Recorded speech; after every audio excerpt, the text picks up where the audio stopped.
As always, it's important to start with what we know.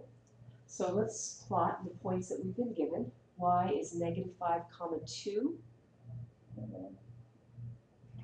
This is point Y.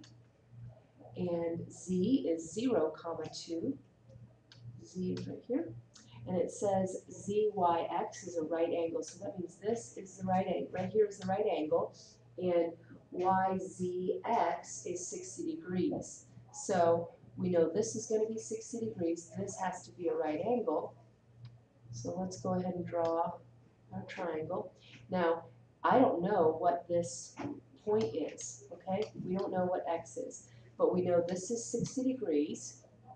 And we know it's a 30, 60, 90 triangle. So let's draw the reference triangle out here just to review what we know. We know that if this is 60, this is 30, this has to be 1, this is a 2, and square root of 3 goes here. So I'll remind you that the short leg doubled gives you the hypotenuse. So that means that if we know this is 5 units long, I hope you can see that, that means this has to be 10.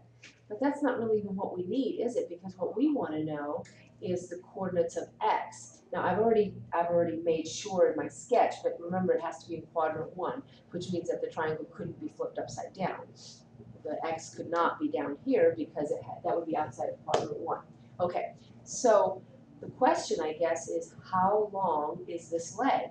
Well, do you remember that short leg times the square root of 3 gives you the long leg? Short leg times the square root of 3 gives you the long leg. So that's 5 times the square root of 3.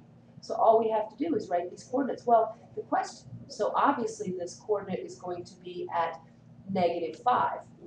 So the first part of the coordinate is easy to find. It's going to be -5. It's going to be 5 to the left.